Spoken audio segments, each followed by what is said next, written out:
So, hi everyone. We know that conditions like anxiety and depression are really common in the US. Almost 1 in 5 people are struggling with an anxiety disorder, and 7% are struggling with depression. And with all that's going on right now with coronavirus, we're likely to see even more in the coming weeks and months as we adjust.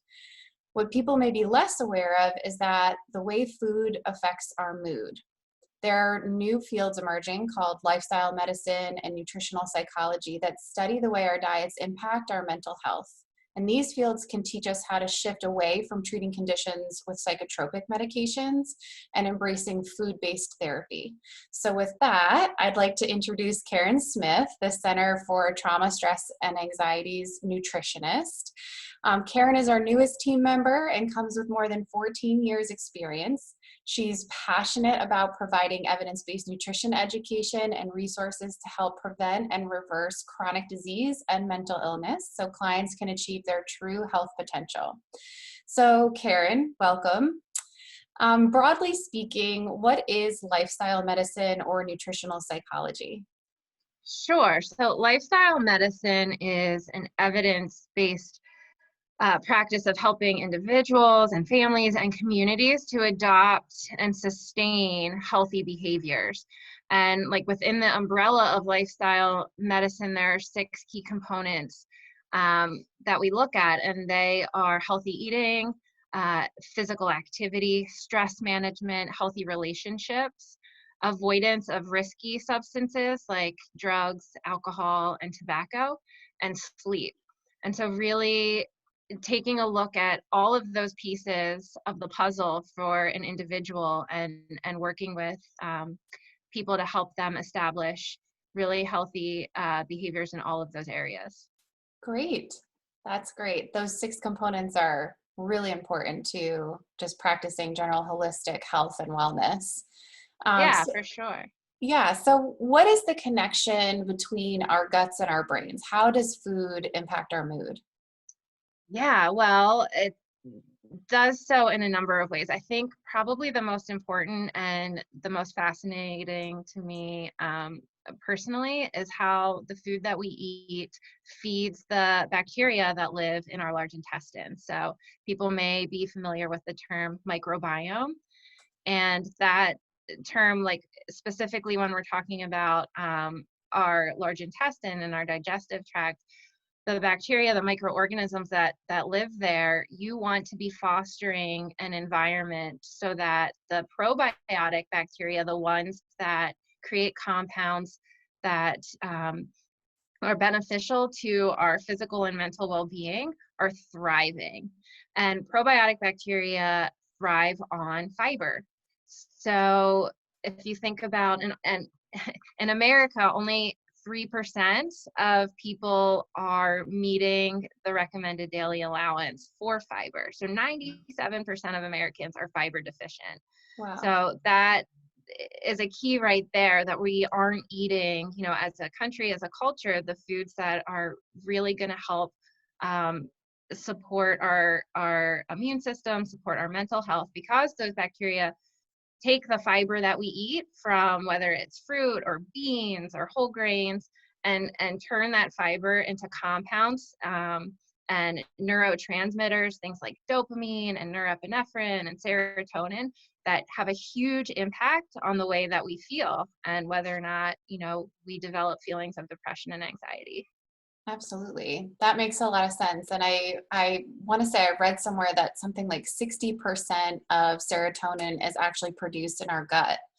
Yeah, Um, by those bacteria. So you yeah, want to really be thinking about your food choices in a way of, you know, not just calories, but the quality of those calories. What is that food? How is it going to affect your mood? And I think the beautiful thing about lifestyle medicine is that there's not a different prescription for your physical health and your mental health. They're truly interconnected.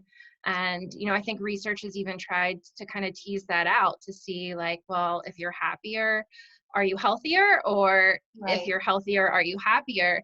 And truly it's both, right? So for Yeah. example, like right now with this coronavirus, thinking about if you are someone who has depression and have been suffering from that for a while, perhaps you are at greater risk of developing infections like that, viruses, Mm. because your immune system's going to be a little bit weaker. And the opposite is true too. Like people who have a chronic disease and might not be as physically healthy, somebody with type 2 diabetes has a much greater risk of developing depression. Right. So, and the prescription for someone with type 2 diabetes or depression, right, looking at lifestyle medicine, it's very similar. The modalities might be a little bit different and the dosages of them, talking about diet, like the individual plan may look a little different, but the types of foods that I would recommend to somebody are generally the same. It's looking at the overall dietary quality and pattern. Great. Well, that's a great segue into my next question, which is which nutrients and foods should people prioritize for mental health? And it sounds like it's the same for just health in general. Yeah, absolutely. So the types of foods or categories of foods I'd say are most important to look at are fruits and vegetables. There's lots of research there showing that the more fruits and vegetables people consume, the healthier they are in regards to physical and mental health. And next would be whole grains. So foods like oats and brown and wild rice, quinoa, corn, farro, there's barley, like there's a huge variety of whole grains out there, and they come packed with fiber and nutrients that again really help foster that healthy gut bacteria and reduce risk of all kinds of chronic disease. And then maybe the most overlooked category of food in the United States would be legumes. So things like beans, lentils, and peas. Um, we don't live in a culture that where eating those types of foods is normal unless maybe you grew up in a country outside of the US, right? And Right. and they're jam packed full of antioxidants and really full of nutrients like fiber and calcium, and again, really high in fiber. And so those four food categories I think are really important for people to think about how much they're consuming throughout the day, and Right. understanding that currently in the United States, only 9% of the calories that Americans consume are coming from those four food categories. Wow. Yeah. Wow. That's a So lot of there's empty calories, empty nutrients we're consuming. and lots of room for improvement. So you Yeah. can look at it in a positive way of thinking like, okay, how many fruits do I currently eat? Is there room to, eat one more serving? Or Right. can I eat beans a couple times a week or daily, whatever it might look like for you? Absolutely. I love that positive reframe. There's so much more room for growth if you're coming from 9%. Yeah. Great.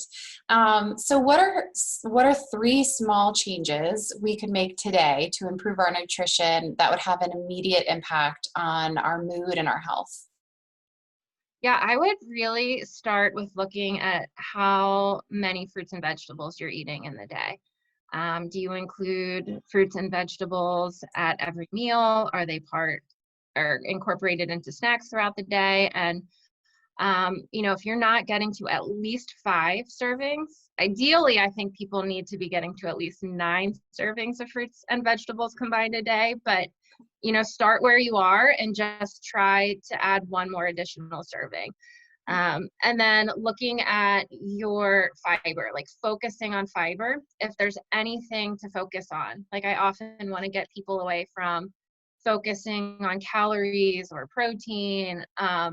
But fiber is really important. And in order to increase your fiber intake, you have to focus on eating those really healthy food groups, foods from those, broad categories of fruits, vegetables, whole grains, and legumes. And that right there can make a huge, huge, huge impact in your mood and physical health. And then thirdly, I would say take a look at, so we've talked a lot about plant-based foods so far, um, and taking a look at your consumption of animal-based foods, because we know that animal-based foods have the opposite effect on our microbiome. And there's a very clear connection in our intake of animal-based protein and more pro-inflammatory compounds that are produced in our microbiome. And so, for example, arachidonic acid is just one compound that we get from food that we eat. And it's very, very high in animal-based foods, things like chicken and eggs and beef and pork.